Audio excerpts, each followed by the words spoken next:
and welcome to week 5 of Essentials. So this is what I did as an Essentials tutor for week 5. So on the board I had our vocabulary for the week hanging up, as well as our Bible verse. So I had a student read the Bible verse to start class, which says, "Do you not know, have you not heard, the Lord is the everlasting God, the creator of the ends of the earth," Isaiah 40:28a.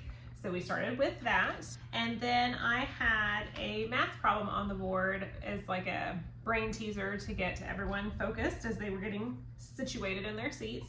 It said, "I am a number that is greater than 20 but less than 30. I am an odd number. If you add my digits together, the sum is 7. What number am I?" The answer is 25. So 25 is between 20 and 30. It is an odd number. It ends in 5. And then if you add 2 plus 5 together, that equals 7. So they did a really great job with that.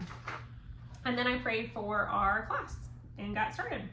We went right into grammar. So for the review, I had sentences that needed to be corrected. What I did was I took each table pair that I had and I created a sentence just for that table pair, which included that child's name, or at least one of them of the pair. For instance, if I'll use my name, Lauren. So Lauren devoured the potato chips, exclamation point. Chips are their favorite snack.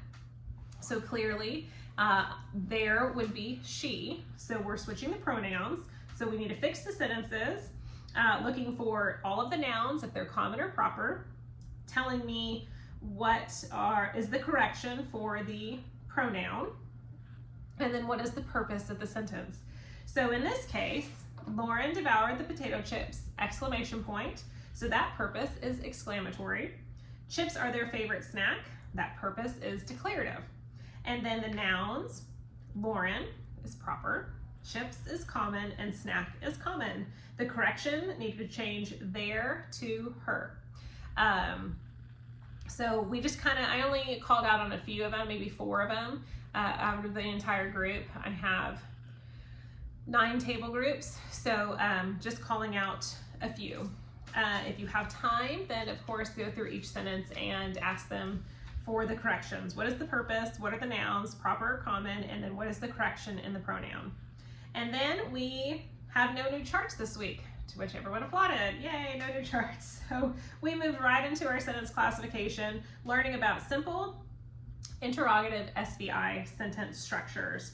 So the definition of interrogative is having or conveying the force of a question. So then I led into our CIA activity. So I said, who knows what is the CIA? Someone raised their hand. That's the Central Intelligence Agency. What does the CIA do? So then hearing from the class, what do they do?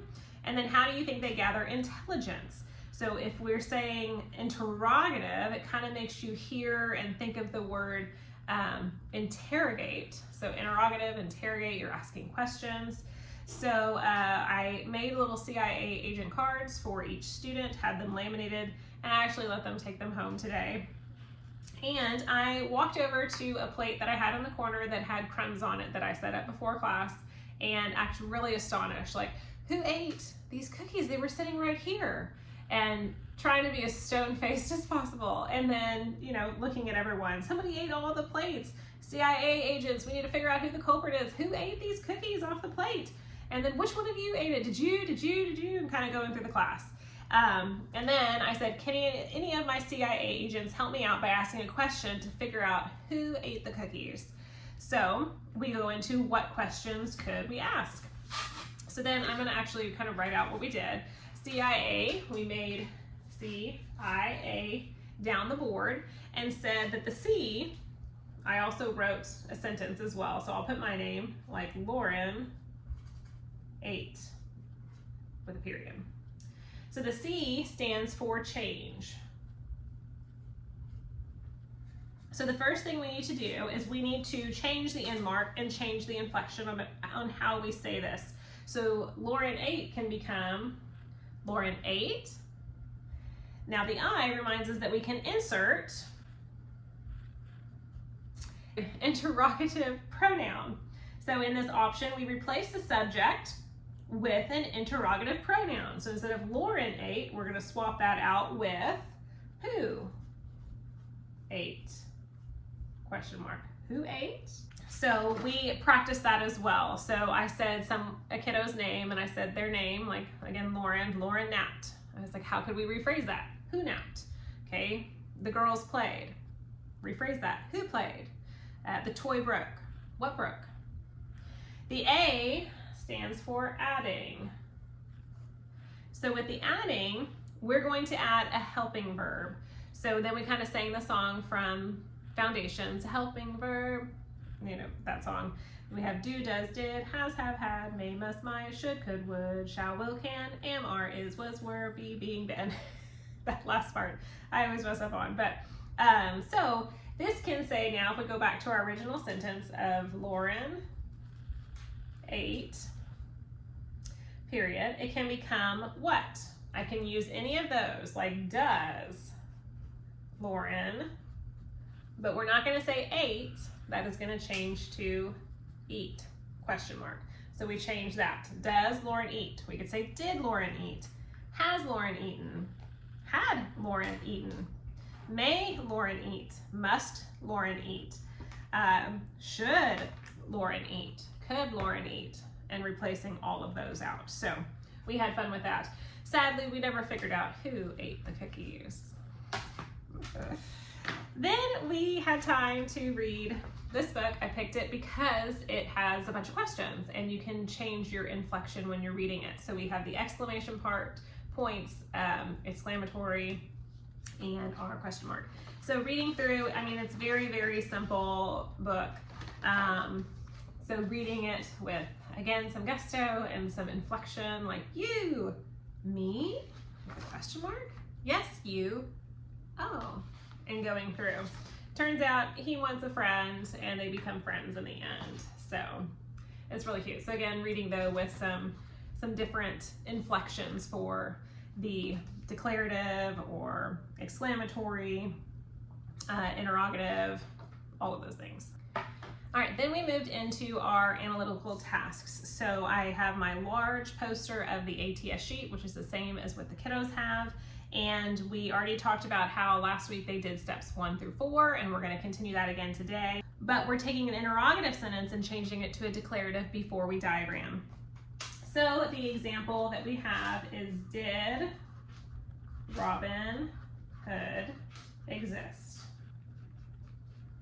Question mark. So for this, again, we're going through all the tasks, just like the parents are going to be doing it at home. They write the sentence, they check the mechanics, we ask questions. What's the purpose of the sentence? Interrogative. How do you know? It has a question mark.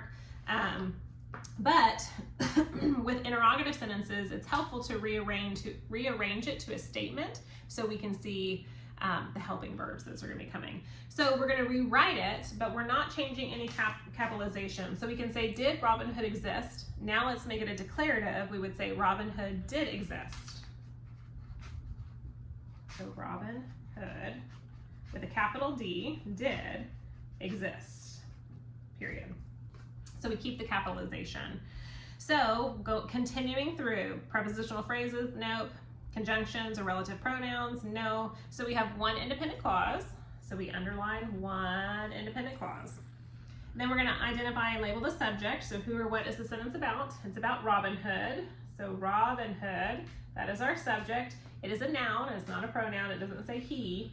And then we're left with did exist. Now, so what is being said about our subject? Robin Hood did exist, that is our verb. Both did and exist are verbs. So you can go ahead and label both a verb, but now we got to figure out what kind of verb. So we have two verbs. We know that one is a helping verb. So our helping verb is did. So we're going to do VH. Okay, so now we look at our word. We don't have anything coming behind it. There's no other words after this verb, so it's not linking. So we have a verb and transitive. So Robin Hood did exist. So our pattern is SVI.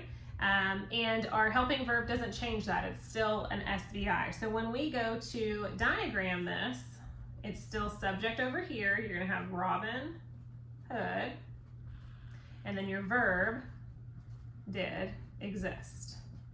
So it goes just like that. We did one more, and the sentence actually worked really well because in cycle 2 on week 5 in foundations, we're talking about the plague and history. And our sentence is the plague killed with a question mark. So for this one, we dictate and write the sentence, we check the mechanics, we do the question confirmation. Would we need to rearrange this to make the question mark into a declarative? The answer is no, you don't need to, because the plague killed, period, is still works. So we did not need to move this around. So now we can just go into identifying which each thing is. So if we start with, what is it about? Well, it's about plague. It's not the plague, it's just about plague. So that is our subject. So we go, is that a noun or a pronoun? That is the subject noun. What did the plague do? Well, it killed, that's our verb. There's nothing behind it, right? So that's gonna be a verb and transitive. So then we talk about what is the. And I told them this is new for them. They haven't really discussed this yet or looked at this yet, but the is an article adjective. So that is an AJ. When we go to diagram it, you're gonna have here still is your subject, so plague. Your verb goes over here, killed, and then your article adjective comes down here and it will be capitalized as well because it's capitalized in the sentence. So that is how we diagrammed that on our ATS sheets. And that ended our EEL time. For math, we had our warm-up that I did a really quick order of operation math question, which actually I had a lot of kids want to do more than that. They really enjoy those. So I had in parentheses 4 minus 1 with to the power of 2 minus 4 plus 2 times 2, which if you work that all the way down following order of operations being parentheses first, then exponents, then multiplication and division, then addition and subtraction, you're going to get the answer 9. So we're playing number knockout again. This week they had to figure out my pattern. My pattern this time was an X. So on the big N2K board, I would just call on a student. We would roll the dice. We had whatever numbers we had, write them on the board, and someone would raise their hand, and let's say it's 2, 4, and 5. They'd say 2 plus 4 plus 5. Then I would either circle if that was part with a different color too. I would circle in pink, I think, if that was part of my pattern, and I X'd it in green if it was not part of my pattern. So I just called on kiddos. Their hand was up, I called on them, wrote the math problem out, and then either circled or X'd out. My pattern was an X. And then we did it again. Once it was starting to become clear that my pattern was an X and I heard a few hands go, oh, I know what it is, I know what it is. I stopped and I said, what do you think the pattern is? And they said X, and I said, yep, you're right. And then we erased, and then we did it one more time, and my second pattern was just like kind of an upside down L in the corner. And that was it for number knockout and for math. For our IEW portion, we just went right into our reading our papers. We split into our groups. We have about 3 to 4 students per group, and I have a parent in each group, and the kiddos were to read just one paragraph of their story sequence paragraph. And when they were reading it, the audience was to decide, was that the first paragraph, the second paragraph, or the third paragraph. And that was pretty much it. We came back together and we did a vocabulary quiz / Pictionary. So I divided the class in half, and I had, thankfully, a whiteboard on wheels, so it was a double-sided board. So I had one half on one side, the other half of the class on the other side. I called 2 teammates up from the group, called them over to me, and I showed them the vocabulary card with a picture on it. And I let them look at it, see the word, but really study that picture, and then I said, go. They ran to the board and started drawing out the image that was on the vocabulary card. And I was listening for a teammate to say the vocabulary word, not the definition, but just the word. Once they said it, I read the definition, and they got a point for getting it. And then they passed the marker off to somebody else. They came up, showed them another vocabulary card, studied the picture, go, drew the picture, and then waiting for somebody to say the word. And then again, once they said the word, they got the point, and I read the definition that went along with the word. The kids really enjoy Pictionary. That was a very fun game, and I think we're gonna have to play that often because they had a really good time with it, and they were such great sports. For this week, they have a new dress up, which is the because clause. For this, we went to page 66 in the IEW, which is talking about Muhammad, and it introduces the because clause. This week, we actually varied and decided as a campus to not read the Muhammad passage because the next one is the Sword in the Stone, which also talks about the because clause, which was really fantastic. And such a fun story because that's also, you know, the knights and the medieval and all of those things that we're looking at this year in cycle 2. So we went to page 66 and just talked about and went through what a because clause is, got some examples. I used my dog as an example. I gave Sadie a bath because she was smelly.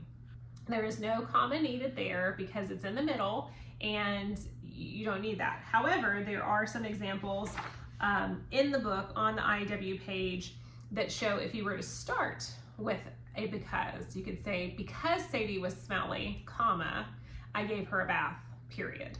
So it just depends on where you're putting it. But if it's in the middle, you don't need a comma. And I gave each kiddo a little bit of time, maybe 5 minutes. On the very bottom of page 66, there's space there for them to come up with their own because clause. So I gave them a few minutes with their parents to help them to come up with their own because clause. And then we went right into recalling our story sequence chart. So we are still looking at retelling narratives with the story sequence chart. So reminding them what the first paragraph, the second and the third are all about. And then we went into our story for the Sword of the Stone on page 72 and 73. So 72, we read the historical information. 73 started the page or the paper, and we started reading through that. I had a parent read that aloud, and we did the complete KWO together for the Sword of the Stone. After we finished one of them, so we did like the characters and setting, instead of waiting to the very end, I went ahead and called on different students, whoever was brave enough to take the first one and say it in their own words, then the second line, the third line, the fourth line, and so forth. And I just gave them like a Hershey kiss or a Starburst if they were brave enough to do it, and they did it. So they had a really great time of taking those KWOs, putting it in their own words, and we were able to fill out the whole chart today. So that was great. But then that was like it. We were hit 3 o'clock right on the dot and we finished. So they have new vocabulary for the week. And then what I do is I use Band for our community. We all use Band. So I have a Band chat for my essentials class. So what I do is I type up kind of what the kiddos need to do at home for the week. And I know they can access this very easily in their EEL and their IEW. They can see what to do, but sometimes it's easier when you just have it typed up in Word saying this week at home, your kiddo needs to do these pages, they need to work on this, so forth. So I will get that typed up and I put that in Band usually tomorrow, the very next day. So our community day is on Tuesday, so I post it on Wednesday. And anything else that needs to be addressed in Band, I don't really spend a lot of time in class discussing it. I kind of just hold off on telling everybody what they need to do for homework and just use that time to put it in Band. So that was it. That was our essentials class for week 5. I hope you all have a great week, and I'll see you here next week. Bye guys.